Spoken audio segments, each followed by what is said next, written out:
Vamos a continuar con esta serie de reflexiones sobre el misterio de la memoria.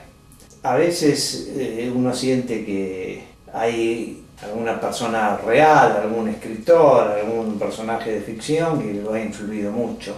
Y bueno, yo no puedo dejar de reconocer la influencia que tengo de Borges, el escritor y el pensador a quien más admiro, y a veces esa influencia es tan intensa, esto es por supuesto sin ninguna pretensión de parecerme en lo más mínimo al gran maestro, pero bueno, hay ciertas improntas que a uno Borges le ha dejado en la mente, en el alma, en el corazón, y llega un momento que uno ya no sabe hasta qué punto estas cosas que uno piensa las hubiera pensado si no hubiese existido, en este caso Borges, si las hubiese pensado porque son pensamientos que estaban de alguna manera destinados a aparecer, o no, en mi caso son cosas que pienso porque estoy influido por Borges, o es un misterio. O tal vez diferentes hombres en diferentes momentos tienen pensamientos o reflexiones o ciertas perplejidades comunes. Bueno, y ese es un pensamiento borgiano también. Pero bueno, no quiero darle más vueltas. Me parece Borges lo dice claramente, entre otras preocupaciones, el tiempo y la memoria son dos de sus temas fundamentales. Y bueno, y más que citando a Borges, parafraseando a Palito Ortega, yo diría, bueno, y a mí me pasa lo mismo que a usted, o sea, me pasa lo mismo que a Borges en ese sentido. O sea, en la geografía del alma la memoria es uno de los paisajes más enigmáticos y sobre los cuales me gusta reflexionar y por supuesto no son solamente reflexiones, sino no se puede reflexionar sobre la memoria sin de alguna manera ser un amante de esa dimensión del alma. Entonces, desde esa perspectiva, el pasado es como uno de los costados de la existencia que siempre me han tocado profundamente. Y por supuesto el misterio de la memoria y el misterio del tiempo, como alguna vez creo haber escrito, parecen dos misterios, pero tal vez son uno solo. Y bueno, por supuesto el tema de la memoria tiene múltiples facetas. Tiene la faceta existencial, tiene la faceta de las historias personales, que por supuesto está vinculado con la dimensión existencial, pero también uno lo puede ver como uno de los misterios de la psicología, como uno de los misterios de la mente humana. Bueno, todo este prolegómeno para introducir a este concepto del cual hoy me gustaría empezar a hablar, y ya habrá ocasión de desarrollarlo más, que es el concepto al que hace algunos años lo bauticé como el fenómeno de la memoria implícita consciente. La memoria implícita consciente refiere al fenómeno de una proyección de la memoria episódica de largo plazo sobre la conciencia. En el libro que escribimos hace un tiempo con la doctora Susana Solini, que justamente se denomina Investigaciones sobre el tiempo subjetivo, y tiene como subtítulo de la omnipresencia de la memoria en la conciencia. En el título y en el subtítulo de ese libro, de alguna manera se anticipa cuál es el tema. Hago una digresión. Un modelo clásico sobre psicología de la memoria, conocido como el modelo multialmacén o el modelo modal, formulado por Atkinson y Shiffrin hacia mediados de la década del 60 del siglo pasado, se suele distinguir entre tres almacenes: el almacén sensorial, del cual ahora no viene el caso hablar, el almacén de corto plazo y el almacén de largo plazo. Una memoria de hechos recientes y una memoria de los hechos pasados. Entonces la idea es que el sistema cognitivo, en tanto sistema de procesamiento de información, tiene la capacidad de asimilar información proveniente del mundo externo, y esa información pasa por un primer almacén de corta duración, que es el almacén de corto plazo, y bueno, y a veces esa información tiene la capacidad de ser trasvasada, fijada en un almacén de largo plazo, de memoria permanente, en donde la información, los conceptos, los recuerdos, etcétera, están de alguna manera disponibles y potencialmente podemos convocarlos, evocarlos, ponerlos en actos a través de lo que se conoce como memoria recognitiva, es decir, reconocer algo como habiendo sido experimentado en el pasado, etc. Pero lo que plantea este modelo es que ese almacén de corto plazo, que en realidad sería lo que podría homologarse a la instancia de la conciencia, tiene una duración muy breve. Entonces, la mayor parte de la información almacenada está en el almacén de largo plazo y está disponible, pero no en acto, sino en potencia. Entonces, ese modelo de alguna manera está asociado con algunas metáforas, como la metáfora de la biblioteca, en donde la memoria es como un vasto catálogo, siguiendo la metáfora de libros que portan información, y está organizado, y entonces cuando queremos ubicar a un determinado libro, un determinado autor, simplemente tenemos algunas claves para encontrarlo, y cuando lo encontramos lo traemos a la memoria de trabajo, que sería esa memoria de corto plazo, o que sería lo mismo, lo traemos a la conciencia, lo convocamos en el aquí y ahora, y nuestra idea mental entonces es una especie de permanente viaje entre el presente y el pasado, desde el cual podemos extraer información y desde el presente podemos incorporar información. Pero claro, ese modelo es taxativo. El almacén de corto plazo tiene una duración estimada entre 10, 15, 18, 20 segundos según el autor, y no más. Ahora bien, ¿qué es lo que ese modelo oscurece o no nos deja pensar o no nos deja advertir?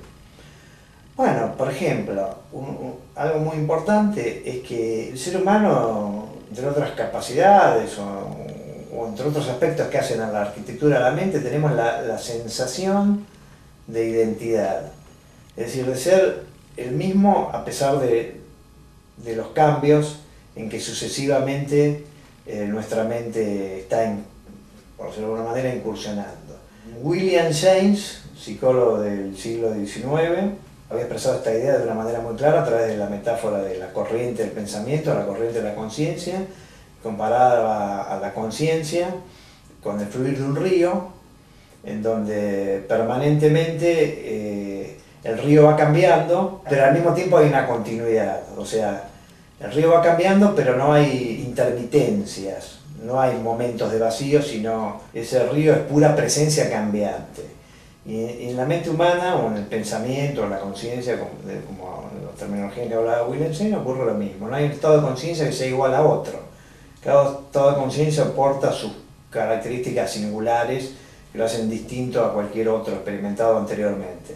Pero sin embargo, detrás de esa multiplicidad caleidoscópica de variaciones en nuestros estados de conciencia, existe la idea de un sujeto al que le ocurren los cambios, el yo, el sí mismo, el self, como el sujeto de la experiencia, vamos a llamarlo de maneras alternativas, diversas, pero la idea está. Entonces, somos conscientes de ser el mismo a pesar de los cambios. Ahora, la pregunta es, ¿pero cómo es posible eso? ¿Cuál es el mecanismo? Entonces ahí empieza a cobrar importancia este tema de la memoria implícita consciente, ¿no? Voy a poner algunos ejemplos sencillos como para ir introduciéndonos al tema, después más bien que deberíamos ampliarlos. Por ejemplo, yo en este momento estoy charlando acá con este auditorio imaginario que algún día, en algún momento, escuchará esto que estoy intentando transmitir. Estoy en una sala, hay una cámara enfrente mío. Bueno, en mi aquí y ahora, esas son las presencias. Pero sin embargo yo también sé que estoy en un edificio y que estoy en un piso alto y que este edificio existe en un barrio de la ciudad de Buenos Aires y que estamos en verano y que es el mes de enero y que hace poco empezó el año que sé que tengo un determinado tiempo para concluir con esta grabación, y además sé qué es lo que hice antes de venir acá, y uno podría decir, bueno, pero eso que sé, lo sé porque lo estoy pensando a medida que lo voy diciendo. No, eso que de alguna manera sé, forma parte del fondo de la experiencia. Quiere decir que yo estoy ahora hablando acá con ustedes, que son los potenciales escuchas de esto que estoy diciendo, pero sin embargo toda esa sensación de cosas que sé forman parte del background de la experiencia. Y además yo sé que quien está hablando soy yo, Federico González. Estoy hablando de esto, y no es que mientras hablo de esto tengo que estar pensando quién soy esta persona o soy la otra. No, simplemente no lo pienso porque simplemente lo sé o simplemente lo siento. Tal vez sea necesario, para ir concluyendo esta primera aproximación al fenómeno de la memoria implícita consciente, citar un par de ejemplos más que ponen de manifiesto el significado del fenómeno. Vamos a verlo por la negativa. ¿Qué significaría que no hubiera memoria implícita consciente? Bueno, el primer ejemplo es el ejemplo del viajero que se despierta en un lugar extraño. O sea, hago un viaje, no sé, a la ciudad de Córdoba y me alojo en un hotel, y al día siguiente me despierto y hay un instante que a todos alguna vez nos habrá ocurrido en la vida, en donde en algún sentido literalmente no sé dónde estoy. Es decir, perdí la conciencia de que soy alguien que ha viajado, alguien que vive en Buenos Aires y ha viajado a Córdoba. Pareciera ser que en el sistema operativo que sería la mente humana, cada vez que despierto se cargara la huella anémica, la macro huella anémica de esa memoria implícita consciente, en donde está indicado quién soy, dónde estoy, de dónde vengo, hacia dónde voy, etc. En ese momento, que dura por suerte pocos segundos, uno tiene la sensación de desconcierto. No sabe, en ese caso depende del nivel de disrupción de la experiencia, pero en general sé quién soy, pero no sé dónde estoy y cómo llegué ahí. Hasta que finalmente, por decirlo de alguna manera, me acuerdo, sí, estoy en Córdoba, claro, viajé, y es como si terminara de cargarse toda esa memoria inmediata necesaria, que actúa como un background que confiere significado a la experiencia. Entonces ahí lo vemos por la negativa. La memoria implícita consciente, aparentemente durante ese intervalo de tiempo ha quedado diluida o abolida, o no se ha cargado. Es decir, hay una parte de la memoria a largo plazo que no se ha cargado la conciencia, y de ahí la sensación de desconcierto. Vamos a poner un ejemplo 2 y después terminamos con un tercero. El segundo ejemplo, estos ya no son por la negativa, sino por la positiva. Ocurre en los sueños. Yo la primera vez que advertí este fenómeno fue leyendo un texto de un autor llamado Gordon Rothray Taylor, El misterio de la mente, una realidad y un enigma, se llamaba así el libro, y le hablaba de un concepto que se llamaba metasentimientos, que después voy a volver a aclarar su significado. Pero para ejemplificar lo que eran los metasentimientos, que era como algo así como una sensación de significado global, él refería a lo que ocurre a veces en los sueños. Por ejemplo, él citaba un sueño en donde la escena transcurría en un piso alto de un hotel, y la escena en realidad incluía que él estaba armando unas valijas. Pero sin embargo, él sabía que estaba en un piso alto de un hotel, y además tenía la sensación de que su esposa, y creo que una amiga de la esposa, lo estaban esperando abajo. Ahora, lo interesante es que eso no es que lo había vivido en el sueño. No es que el sueño había empezado con la escena anterior, esa esposa y esa amiga de la esposa esperándolo abajo, y él subiendo los 7 pisos.